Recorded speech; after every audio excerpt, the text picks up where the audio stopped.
Hi hello welcome back to my another video. മറ്റൊരു വീഡിയോയിലേക്ക് എല്ലാവർക്കും സ്വാഗതം.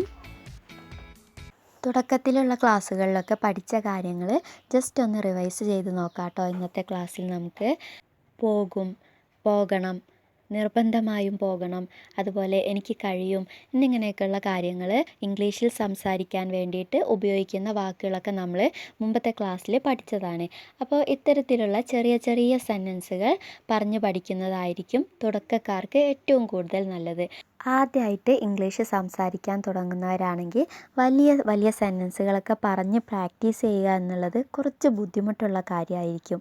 അപ്പോൾ 2-3 വാക്കുകളിൽ ഒതുങ്ങുന്ന സെൻറ്റൻസുകളാണ് നമ്മൾ പറഞ്ഞു തുടങ്ങുന്നതെങ്കിൽ ലാംഗ്വേജിൽ നമുക്ക് കുറച്ചുകൂടി കോൺഫിഡൻസ് ഫീൽ ചെയ്യാൻ തുടങ്ങും. അപ്പോൾ ഇത്തരത്തിലുള്ള കുട്ടി കുട്ടി സെൻറ്റൻസുകളൊക്കെ പഠിച്ച് നമ്മുടെ നിത്യജീവിതത്തിൽ നമ്മൾ ഉപയോഗിച്ച് തുടങ്ങുക. അങ്ങനെ നമുക്ക് ഇംഗ്ലീഷ് എളുപ്പത്തിൽ തന്നെ പഠിച്ചെടുക്കാൻ കഴിയും. അപ്പോൾ നമുക്ക് നേരെ ക്ലാസ്സിലേക്ക് പോകാം.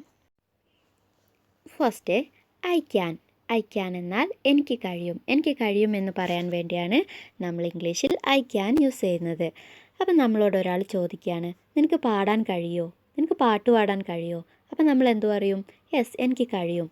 അപ്പോൾ അതെങ്ങനെ ഇംഗ്ലീഷിൽ പറയുക?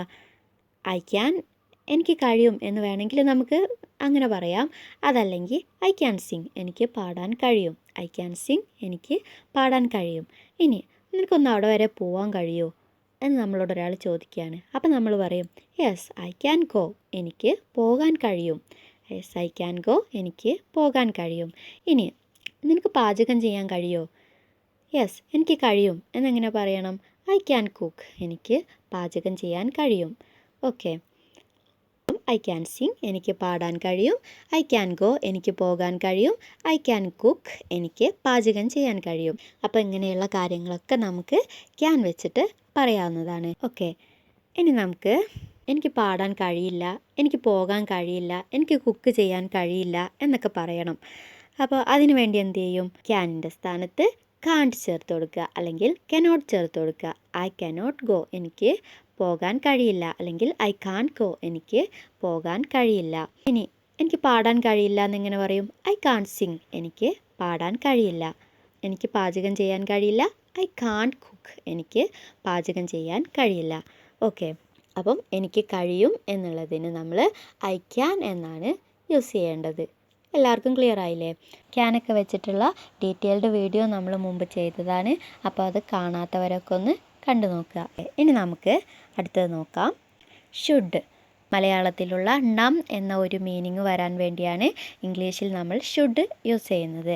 ഓക്കെ, എനിക്ക് പോകണം, വരണം, ചെയ്യണം, പാടണം എന്നൊക്കെ പറയാൻ വേണ്ടിയാണ് ഈ ഷുഡ് യൂസ് ചെയ്യുന്നത്. അതായത് ഐ ഷുഡ് ഗോ, എനിക്ക് പോകണം. ഐ ഷുഡ് സിങ്, എനിക്ക് പാടണം. ഐ ഷുഡ് ഡു, എനിക്ക് ചെയ്യണം. ഐ ഷുഡ് ഗോ, എനിക്ക് പോകണം. ഐ ഷുഡ് സിങ്, എനിക്ക് പാടണം. ഐ ഷുഡ് ഡു, എനിക്ക് ചെയ്യണം. ഇനി ഇതിൻ്റെ നെഗറ്റീവ് എങ്ങനെയാണ് പറയുന്നത്? എനിക്ക് പാടണ്ട, എനിക്ക് പോകണ്ട, എനിക്ക് ചെയ്യണ്ട എന്നൊക്കെ വളരെ സിമ്പിളാണ്. ഷുഡിൻ്റെ കൂടെ നമുക്ക് നോട്ട് ചേർത്ത് കൊടുക്കാം. ഐ ഷുഡ് നോട്ട് ഗോ, എനിക്ക് പോകണ്ട. അല്ലെങ്കിൽ ഐ ഷുഡിൻറ്റ് ഗോ, എനിക്ക് പോകണ്ട. ഷുഡ് നോട്ട് എന്നുള്ളതിൻ്റെ ചുരുക്ക രൂപമാണ് കേട്ടോ ഷുഡിൻ്റെ എന്നത്. ഐ ഷുഡിൻ ഗോ, എനിക്ക് പോകണ്ട. ഐ ഷുഡിൻ ഡു, എനിക്ക് ചെയ്യണ്ട. ഐ ഷുഡിൻ സിങ്, എനിക്ക് പാടണ്ട. ഓക്കെ, അപ്പോൾ നമ്മൾ ക്യാനും ഷുഡും പഠിച്ചു കഴിഞ്ഞു. ഓക്കെ, ഇനി അടുത്തത് നോക്കാം. വിൽ, കും എന്നുള്ള ഒരു മീനിങ് വരാൻ വേണ്ടിയാണ് നമ്മൾ ഇംഗ്ലീഷിൽ വിൽ യൂസ് ചെയ്യുന്നത്. അതായത് പോകും, വരും, ചെയ്യും, എഴുതും എന്നൊക്കെ പറയാൻ വേണ്ടിയാണ് വേർബിൻ്റെ കൂടെ വിൽ യൂസ് ചെയ്യുന്നത്. അതെങ്ങനെ പറയും? ഐ വിൽ കം, ഞാൻ വരും. ഐ വിൽ ഗോ, ഞാൻ പോകും. ഐ വിൽ ഡു, ഞാൻ ചെയ്യും. ഐ വിൽ സേ, ഞാൻ പറയും. ഇനി ഞാൻ വരില്ല, ഞാൻ പോകില്ല, ഞാൻ ചെയ്യില്ല, ഞാൻ പറയില്ല എന്നൊക്കെ പറയാൻ വേണ്ടിയോ നമ്മൾ ഇതുവരെ ചെയ്തതുപോലെ തന്നെ ഈ വില്ലിൻ്റെ കൂടെ ഒരു നോട്ട് അങ്ങോട്ട് ചേർത്ത് കൊടുക്കുക. വിൽ നോട്ട് എന്ന് പറയാം, അല്ലെങ്കിൽ അതിനെ ചുരുക്കി ഐ വോണ്ട് എന്ന് പറയാം. വോണ്ട് എന്ന് പറയാം. ഐ വോണ്ട് കം, ഞാൻ വരില്ല. ഐ വോണ്ട് ഡു, ഞാൻ ചെയ്യില്ല.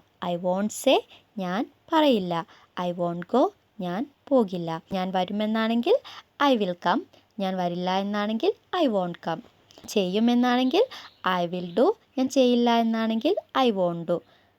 ഓക്കെ, ഇനി നമുക്ക് മസ്റ്റ് നോക്കാം. മസ്റ്റ് എന്നാൽ നിർബന്ധമായും. ഐ മസ്റ്റ് ഗോ, ഞാൻ അല്ലെങ്കിൽ എനിക്ക് നിർബന്ധമായും പോകണം. നിർബന്ധമുള്ളൊരു കാര്യം പറയാൻ വേണ്ടിയാണ് കേട്ടോ ഈ മസ്റ്റ് സെൻറ്റൻസിൽ ഉപയോഗിക്കുന്നത്. ഐ മസ്റ്റ് ഗോ, ഞാൻ നിർബന്ധമായും പോകണം അല്ലെങ്കിൽ എനിക്ക് നിർബന്ധമായും പോകണം. ഐ മസ്റ്റ് ഡു, ഞാൻ നിർബന്ധമായും ചെയ്യണം അല്ലെങ്കിൽ എനിക്ക് നിർബന്ധമായും ചെയ്യണം. ഐ മസ്റ്റ് കം, ഞാൻ നിർബന്ധമായും വരണം. ഐ മസ്റ്റ് സേ, എനിക്ക് നിർബന്ധമായും പറയണം. ഇനി നിർബന്ധമായും പോകണ്ട, നിർബന്ധമായും ചെയ്യണ്ട എന്നൊക്കെയാണെങ്കിലോ, അങ്ങനെയാണെങ്കിൽ നെഗറ്റീവ് മസ്റ്റിൻ്റെ കൂടെ നോട്ട് ചേർത്ത് കൊടുക്കുക. മസ്റ്റിൻറ്റ് അല്ലെങ്കിൽ മസ്റ്റ് നോട്ട്, മസ്റ്റിൻറ്റ് അല്ലെങ്കിൽ മസ്റ്റ് നോട്ട്.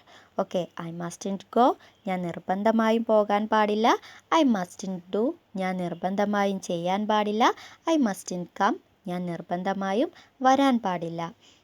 അപ്പോൾ നമ്മൾ ക്യാൻ പഠിച്ചു, ഷുഡ് പഠിച്ചു, വിൽ പഠിച്ചു, മസ്റ്റ് പഠിച്ചു. ഓക്കെ, ഇതെല്ലാം കൂടെ ഒരൊറ്റ വേർബ് ഉപയോഗിച്ചിട്ട് നമുക്ക് പറഞ്ഞു നോക്കാം. ഐ ക്യാൻ സ്റ്റഡി, എനിക്ക് പഠിക്കാൻ കഴിയും. എനിക്ക് പഠിക്കാൻ കഴിയുമെന്നാണെങ്കിൽ ഐ ക്യാൻ സ്റ്റഡി എന്നാണ് പറയേണ്ടത്. നെക്സ്റ്റ്, ഐ ഷുഡ് സ്റ്റഡി, എനിക്ക് പഠിക്കണം. എനിക്ക് പഠിക്കണമെന്നാണെങ്കിൽ ഐ ഷുഡാണ് യൂസ് ചെയ്യേണ്ടത്. ഞാൻ പഠിക്കും. ഓക്കെ, ഐ വിൽ സ്റ്റഡി, ഞാൻ പഠിക്കും. ഐ മസ്റ്റ് സ്റ്റഡി, എനിക്ക് നിർബന്ധമായും പഠിക്കണം. ഐ ക്യാൻ സ്റ്റഡി, എനിക്ക് പഠിക്കാൻ കഴിയും. ഐ ഷുഡ് സ്റ്റഡി, എനിക്ക് പഠിക്കണം. ഐ വിൽ സ്റ്റഡി, ഞാൻ പഠിക്കും. ഐ മസ്റ്റ് സ്റ്റഡി, എനിക്ക് നിർബന്ധമായും പഠിക്കണം. ഇനി ഇതിൻ്റെ നെഗറ്റീവ് ഒന്ന് പറഞ്ഞു നോക്കാം. ഐ കാൺ സ്റ്റഡി, എനിക്ക് പഠിക്കാൻ കഴിയില്ല. ഐ ഷുഡിൻ സ്റ്റഡി, എനിക്ക് പഠിക്കണ്ട. ഐ വോണ്ട് സ്റ്റഡി, ഞാൻ പഠിക്കില്ല. ഐ മസ്റ്റിൻ സ്റ്റഡി, ഞാൻ നിർബന്ധമായും പഠിക്കില്ല. അപ്പോൾ എല്ലാവർക്കും ക്ലിയർ ആയെന്ന് വിശ്വസിക്കുന്നു, ഉപകാരപ്പെട്ടു എന്ന് വിശ്വസിക്കുന്നു. Thanks for watching. I hope you have learn a beautiful lesson today. Thank you. Bye by.